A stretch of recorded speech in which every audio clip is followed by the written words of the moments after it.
श्री गणेशाय नमः। रविवार 25 फरवरी सन 2024 ईस्वी का भाग्य भाव के स्वामी का क्या फल है, आज हम लोग इसको जानते हैं। मेष राशि के भाग्य भाव के स्वामी गुरु हैं। मेष राशि का भाग्य भाव धनु राशि है। धनु राशि स्वामी गुरु मेष राशि में बैठे हुए हैं और यहाँ पर मंगल और शनि की दृष्टि पड़ रही है। तो शनि और मंगल की जहाँ दृष्टि पड़ती है मार्केश हो जाती है। तो गुरु रक्षा कर रहे हैं और भाग्य में वृद्धि कर रहे हैं। भाग्य भाव के स्वामी जब लग्न में बैठते हैं तो रक्षा करते हैं। तो मेष राशि में बैठे हुए हैं, तो इसलिए गुरु बृहस्पति रक्षा कर रहे हैं। अगर फिर भी स्वास्थ्य में कुछ कमी होती है तो शनि और मंगल की शांति का उपाय करें। इसी तरह से वृषभ राशि के भाग्य भाव के स्वामी शनि हैं, जो कुंभ राशि में बैठे लाभ घर में बैठे हुए हैं। तो भाग्य भाव के स्वामी अगर लाभ घर में बैठते हैं, वृषभ कर्म क्षेत्र में बैठे हुए हैं, कर्म भाव में दसम भाव में बैठे हुए हैं, तो कर्म में लाभ दे रहे हैं। कर्म करने से जितना कर्म करेंगे उतना या उससे ज़्यादा लाभ प्राप्त होगा। इस तरह से मिथुन राशि के भाग्य भाव के स्वामी कुंभ राशि के स्वामी शनि हैं। शनि स्वगृही हैं, तो हर तरह से समय भाग्य में वृद्धि कर रहे हैं, भाग्य की रक्षा कर रहे हैं।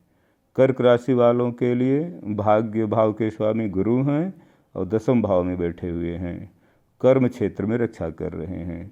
भाग्य भाव के स्वामी जहाँ भी बैठते हैं उस घर को शुभ कर देते हैं। जैसे मेष राशि वालों के भाग्य भाव के स्वामी लग्न में हैं तो लग्न को शुभ कर रहे हैं। वृषभ राशि वालों के भाग्य भाव के स्वामी लाभ घर में तो लाभ दे रहे हैं। मिथुन राशि के भाग्य भाव के स्वामी स्वगृही हैं और भाग्य को में वृद्धि कर रहे हैं।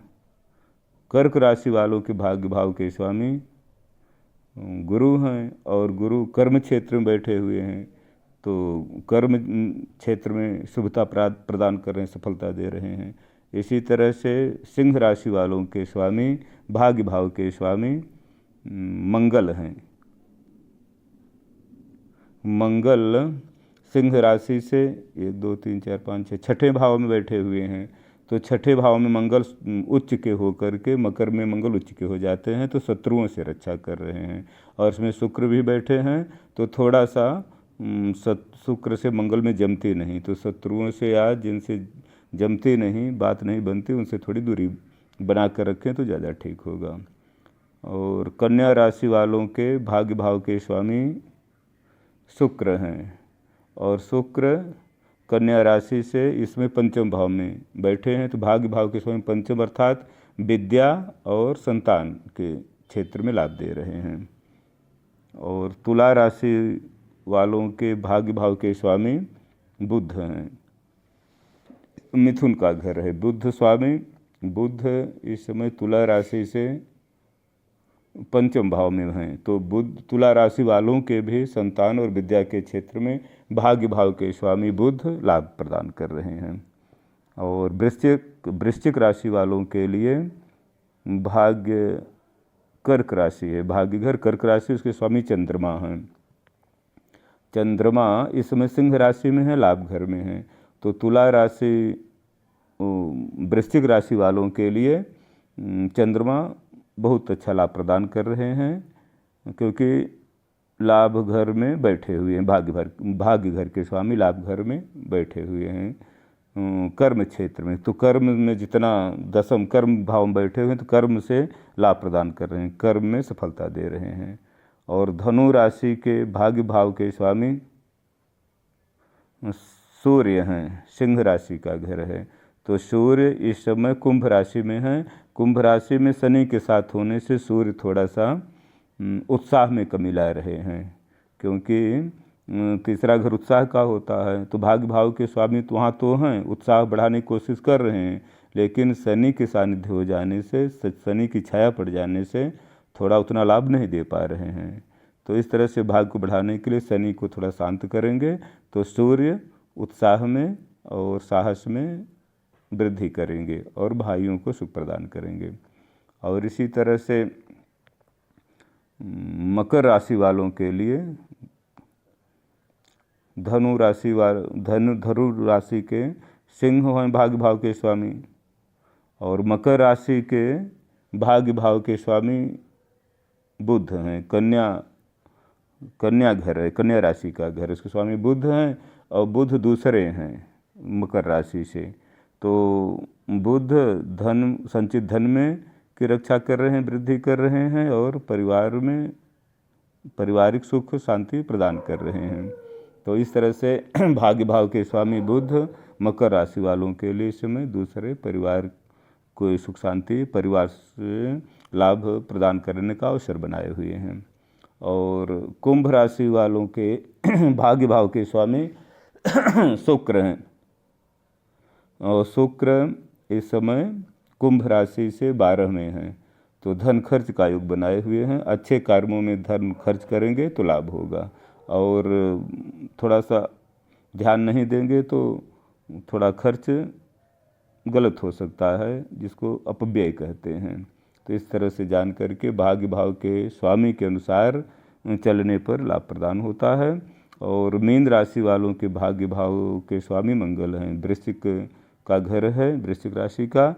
तो मंगल इस समय 10वीं उच्च के मकर में बैठे हुए हैं और लाभ घर में हैं।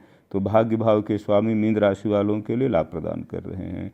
इस तरह से जो भाग्य भाव, जैसे लग्न के स्वामी होते हैं, लग्न की रक्षा करते हैं पूरे जीवन में, और चंद्रमा मन के क्षेत्र में राशि के स्वामी होते हैं, इसी तरह से भाग्य भाव के स्वामी किस दशा में हैं, किस घर में हैं, और उनके साथ अच्छे ग्रह बैठे हैं तो ज़्यादा सुख प्रदान करते हैं, जैसे पुण्य ग्रह, और पाप ग्रह बैठ जाते हैं तो लाभ कम प्रदान करते हैं। जैसे सूर्य इस समय शनि के साथ हैं तो सूर्य क्षीण हो गए हैं, तो जिसके भाग्य भाव के स्वामी हैं तो उनको कम लाभ प्रदान करेंगे।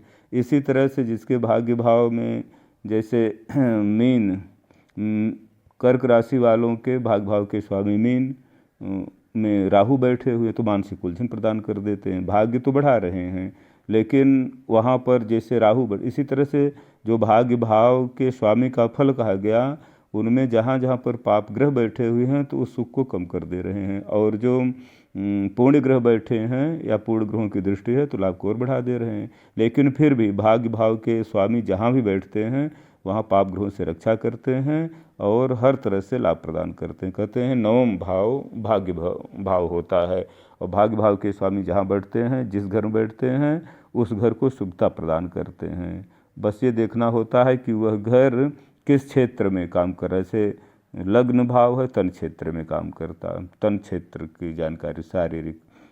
दूसरा घर होता है, दूसरा भाव तो धन का क्षेत्र। तीसरा है उत्साह और छोटे भ्राता का, भाइयों के बारे में। चौथा सुख का, माता पिता, वाहन, मकान का, ये सब देखा जाता है। पंचम विद्या का क्षेत्र है और संतान का क्षेत्र। छठा घर शत्रु, ऋण, रोग, मामा के बारे में जाना जाता है। 7वां पत्नी का घर है, पत्नी की सारी जानकारी 7वें घर से। 8वां घर है आयु के बारे में प्राप्त होता है, किसकी कितनी आयु है और जीवन के किस आयु में कितना कष्ट आएगा, 8वें घर से जानकारी मिलती है। 9वां भाग्य भाव है, भाग्य भाव के स्वामी जहाँ बैठते हैं उस घर में भाग्य की वृद्धि कर देते हैं और भाग्य और धर्म के बारे में पता किया जाता है।